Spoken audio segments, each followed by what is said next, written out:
10 अप्रैल 1912 इतिहास की वो तारीख जिसने एक झटके में 1513 लोगों यानी 1513 लोगों की जिंदगी खत्म कर दी।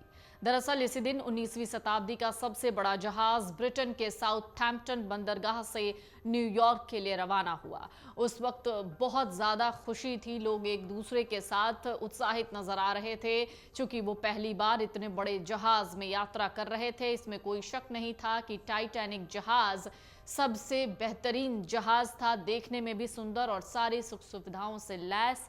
और उस दौरान उस जहाज में यात्रा करने वाला हर एक शख्स बहुत खुश नजर आ रहा था। हालांकि ये जहाज अपनी मंजिल पर पहुंच पाता इससे पहले वो हादसे का शिकार हो गया। लेकिन आपको ये जानकर हैरानी होगी कि इस हादसे में लोग तो मारे गए लेकिन बच गए कुछ कुत्ते। इसमें मौजूद हजारों लोग समुद्र में डूबकर मर गए।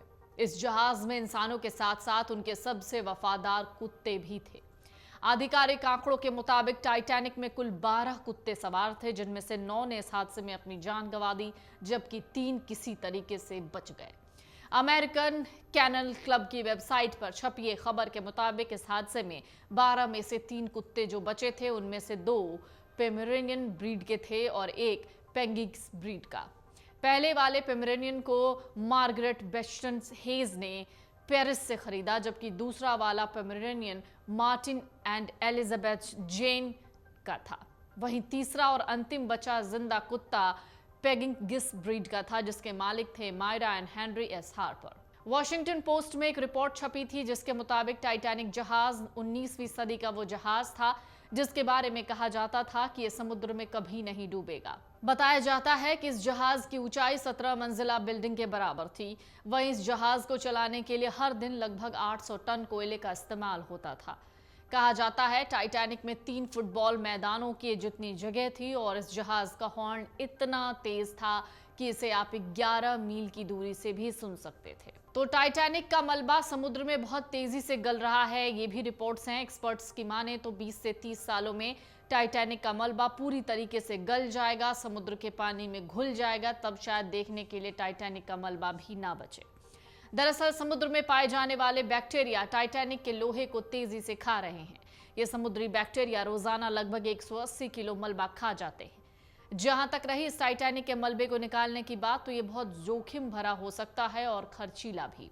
वहीं जहाज का मलबा इतना सड़ गया है कि इसे बाहर निकालने पर सिर्फ लोहे के जंग लगे चूरे मिलेंगे। टाइटैनिक क्यों डूबा, इसके पीछे की कई वजह बताई गई, कई खामियां बताई गई। एक एक करके हम उन खामियों के बारे में आपको बताने जा रहे हैं। पहली जो खामी थी वो थी लाइफ बोट की कमी। टाइटैनिक जहाज का डिजाइन कुछ इस तरीके का था कि इस पर आराम से 64 लाइफ बोट लाई जा सकती थी, लेकिन इसे अनदेखा किया गया और सिर्फ 20 लाइफ बोट ही लाई गई। बोट को खाली छोड़ना, जल्दबाजी में लाइफ बोट को पूरा नहीं भरा गया, गिने चुने लोगों को ही इसमें बिठा कर ले जाया गया, जिस कारण कई लोग मौत का शिकार हुए। चेतावनी भी नहीं मानी गई थी। टाइटैनिक के दुर्घटनाग्रस्त होने से पहले आगे आइसबर्ग होने की चेतावनी दी गई थी, लेकिन जहाज के सदस्यों ने इसे नजरअंदाज किया। एक और वजह बताई जाती है, कहते हैं आइसबर्ग दिखने पर ऑफिसर्स ने 30 सेकंड पहले इंजन को रिवर्स चलाने को लेकर एक ऑर्डर दिया, पर आइसबर्ग से बचने के लिए काफी नहीं था। अगर 30 सेकंड पहले आइसबर्ग दिख जाता तो शायद टाइटैनिक डूबने से बच जाता। दूरबीन की कमी भी इसका अहम कारण रही है। दरअसल क्रू मेंबर्स के पास दूरबीन नहीं थी। बताया जाता है कि जिस लॉकर में दूरबीन थी उसकी चाबी गुम हो गई, वरना दूरबीन की मदद से पहले से आइसबर्ग दिख जाता। कहते हैं जिस आइसबर्ग से जहाज टकराया वो 10,000 साल पहले ग्रीनलैंड से अलग हुआ था और टकराने के 2 हफ्ते बाद वो आइसबर्ग नष्ट हो गया।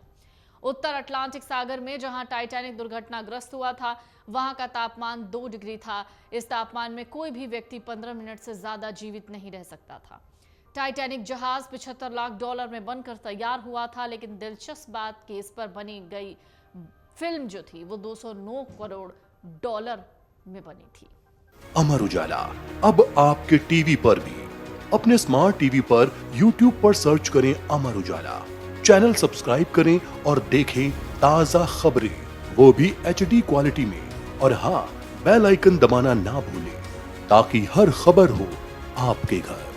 अमर उजाला, निष्पक्ष, निर्भीक, निरंतर।